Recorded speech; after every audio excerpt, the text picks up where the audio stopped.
La bourrache officinale. Nous sommes devant une plante où, lorsqu'elle démarre, on pourrait croire que c'est une mauvaise herbe. On aurait une tendance à la retirer parce qu'il y a ces grosses feuilles poilues qui sont pas forcément très esthétiques. Et en fait, la plante a de nombreuses qualités. Première qualité, c'est son port. C'est une plante qui va monter à 50-60 cm de haut sur des tiges assez costauds, en fait assez érigées, et qui partent un petit peu en éventail. Donc vous allez avoir plein de branches comme ça qui partent d'un même pied, et qui fait qu'au final, la plante va occuper un espace assez large, malgré tout, autour de 60 cm. Donc on pourrait presque dire que c'était une boule, mais en fait, grâce à ce côté éventail, ça lui donne quand même un aspect assez aéré. Donc avec le port, on a bien entendu, ce qu'on disait tout de suite, les feuilles qui donnent l'impression de ne pas être très agréables, pas très plaisantes, des feuilles qui sont sessiles, qui sont greffées sur la branche, et qui démarrent avec d'une part une première partie de feuilles, et puis après qui s'élargissent, qui vont faire 10-15 cm de long, qui ont une couleur vert, mais vert qui peut presque être des fois un peu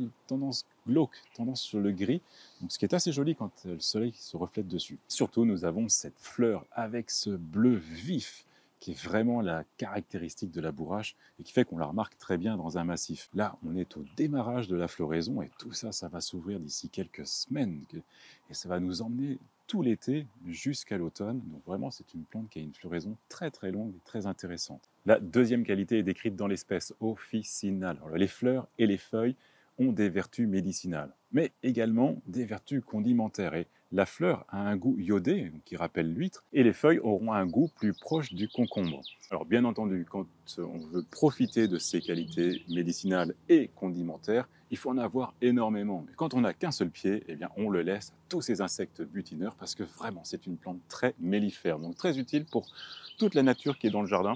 Donc autant la laisser plutôt que de chercher à la manger.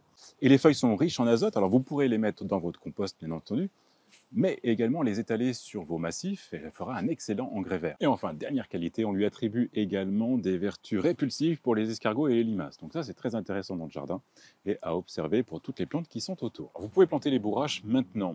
Elles n'auront pas un gros développement et ce sont en fait tous les semis naturels qui vont se disperser dans le jardin, alors soit par le vent, mais également transportés par les insectes rampants, dont les fourmis. Et c'est certainement ce qui s'est passé ici, parce qu'en fait, je n'ai jamais eu de bourrache dans le jardin, mais ce pied est apparu cette année, donc il est certainement venu d'un jardin périphérique. Alors on va le laisser. Naturellement, toutes ces fleurs vont donner plein de graines et je m'attends à ce que dans quelques années, j'ai des bourraches qui poussent un petit peu partout. Alors je les laisserai ou pas, ça va dépendre du massif où elles seront installées. Et dans certains massifs, comme c'est ici, s'il y en a plusieurs, ça pourrait être très joli. Donc voilà, chacun son choix vis-à-vis de la bourrache, mais il faut s'attendre à ce qu'il y en ait vraiment partout dans le jardin. La bourrache pousse dans beaucoup de sols et d'expositions, mais elle préférera les sols riches et au soleil. J'en ai bien.